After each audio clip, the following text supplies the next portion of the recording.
Okay, this is the latest build that I had done, the Kyosho Turbo Optima re-release.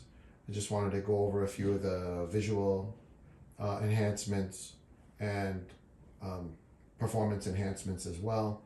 On the visual side, aesthetics, we just did the orange instead of red, added some additional pinstriping around the rear, and added some Kyosho Turbo Scorpion rear wheels on the front and rear. These are the stock tires that come with the kit, as well the stock stickers that they provided you, which I was glad, really glad to see. So other than that, that's pretty much the outside of the aesthetics aspect. I did make some carbon plates for the back, kind of in the wing area, or to simulate a wing. And just a note on caution when working with carbon fiber, you absolutely must use a respirator type mask. I would not recommend working with carbon any other way. Protect your skin as well. Gloves, long sleeves. The dust that's going to get generated when you start to cut carbon is extremely toxic. So you don't want to breathe it in, and you want to make sure that you collect the dust ideally as well through some type of dust collection system. That being said, it was not a hard one to do. I used very thin carbon for that. Now, in a minute, I'll take the body off and I'll just show you a couple of the performance enhancements that we did as well. So I'll wait till it to come around one more time. I guess while we're talking about the aesthetics, I'll just point out I did drill an additional hole here in the front.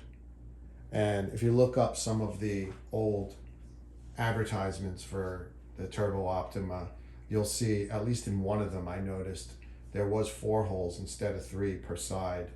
And I just wanted to emulate that old vintage feel.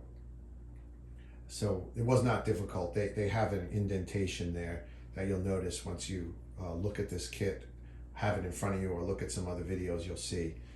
And it was not difficult to do. That's just a rotary tool with a sanding drum.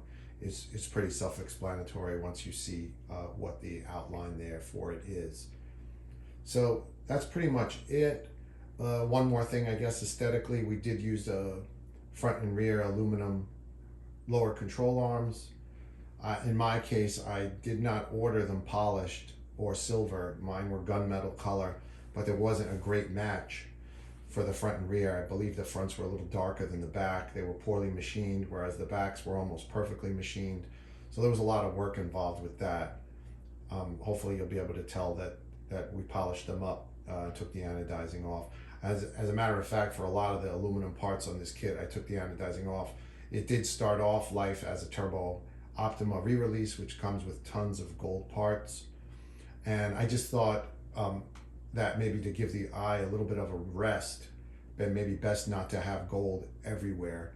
So, and I also wanted to envision it more as a standard Optima that's been upgraded to Turbo Optima status. I guess more of a nod to the past about when this kit first came out. When I was younger, this was not a kit that was in the realm of possibility to afford. I was more of the grasshopper frog kind of user, and there was no track nearby me, so basically small backyard, a little bit of running it in the street when there was no cars coming, and that was the extent of my race driving career pretty much. So having a performance oriented kit like this, they didn't carry them at the local hobby shop anyway. It was all Tamiya there. So any rate, all that being said, I really do like these kits. I wished I had one back in the day, and I'm very glad to have had one today to build. So let's get the body off now. Oh, one last thing about the body also. Back here, I would recommend possibly, if you can, brush painting those rear louvers.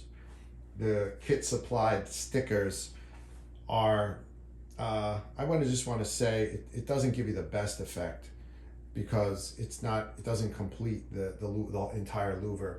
So you end up with some spaces in between that are going to either be your body color or black if you fill it in. But I thought by the time I have the brush out, I may as well do the whole thing. So there's no stickers back there. I foregoed the front tint on the window and just used the Kyosho sticker there instead. Just trimmed that out and hand painted in the front A-pillars. So I think that covers everything with the aesthetics part. So let me move on and I'll show you what's going on underneath.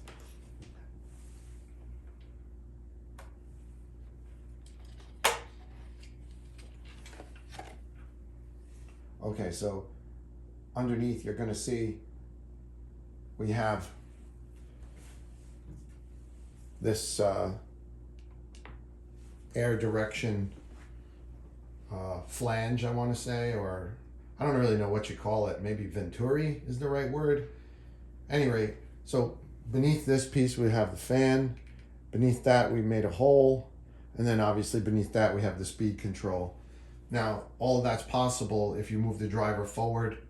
If you rewind the video, you'll see he's still well within reason of where he should be placed inside the cockpit there. So his arms and steering wheel are still in the front area by the lower windshield. And then you can see the driver just a little bit better as well. So that's just an added bonus. But the main thing that we're after with this is to be able to have the fan located behind him. Now, the only thing you do lose out on is a physical way to attach the driver figure in there. I do hope to get him painted. Maybe I'll make another quick video, maybe with not so much talking, and I'll paint him up as best I can and then retake just a very short video. As it comes around though, so you'll see there's double-sided tape to hold it down there instead of the actual pin that the kit supplies. So, and then obviously you're gonna have to cut a little bit around that as well. Now, I ordered I want to say a Tomahawk driver and a Scorpion driver. So I really apologize. I'm going to try to look and see if I can clarify in the description for you if this is in fact the stock driver for this car. I think it is, okay? So that's as much as I can give you the info on that. I really apologize about that. But most likely they're very, very close in size, those drivers. So, and then the only other thing here is we added for performance, really not really performance, but really more of a visual change, is the 1/18 scale servo in the front. That's really for 1/18 scale crawlers, but I do like to mix and match parts from different aspects of the RC world. So, and I happened to come across that, and it was a decent price, and the power and torque of the servo seemed adequate for the steering. And as I drove it, this one did get its maiden voyage, albeit with different wheels and tires. I did use the factory, I want to say they call them pepper pots, the wheels with the 6-hole or 8-hole or whatever it is. At any rate, the factory wheels with this I ran already with a different set of tires altogether. So this is basically shelfer now, but a couple of things to note about it. You're going to have to make some modifications here if you want to use the QUICRUN 10BL120 in this case. There are some modifications you're going to have to do to the chassis plate over there. I'm going to pick up the car in a second and bring it over and show you that in a little more detail. So let me grab it right now and show you that. Over here, let me make sure we're in view for you.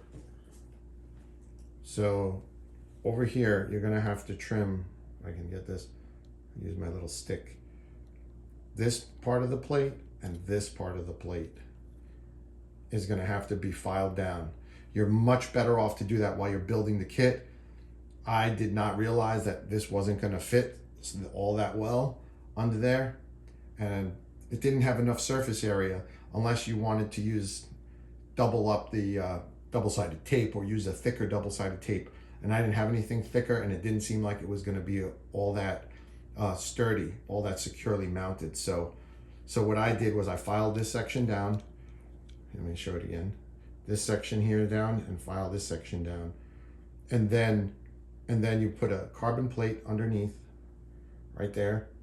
And then you're best to silicone that in place. That way you can undo this if you decide you want to put a smaller speed control, maybe you want to change the configuration, or for any number of reasons that you might want to take that out. You sell it and you want to hold on to the speed control. Maybe you made an investment. This is not a significantly expensive unit, so it's going to stay parked in there. But the other couple of things that you'll notice with it, I'll spin it around the other way, and you'll just see what else has to happen here if you do use that speed control in this car. See if I can hold it without dropping it. Okay, so you're going to have the capacitor banks here, okay, and then just drilled 3 holes nice and neat in the top. I've seen that modification plenty of other places actually as well. Moving the driver forward is not a super unique thing, but in this case what it does offer you is a nice place for the air to come in, get directed down. The fan will pull it down and out, okay? So that'll help you with the cooling, and it also helps you put an affordable speed control in there. In my case, what I saw out there was the Kyosho speed control was, I want to say about $100 or somewhere thereabouts, and the Hobbywing QUICRUN I believe was only maybe about $50. So you know, to me that was worth the time to do a few little extra mods over there to be able to use that speed control. And I guess that about wraps it up.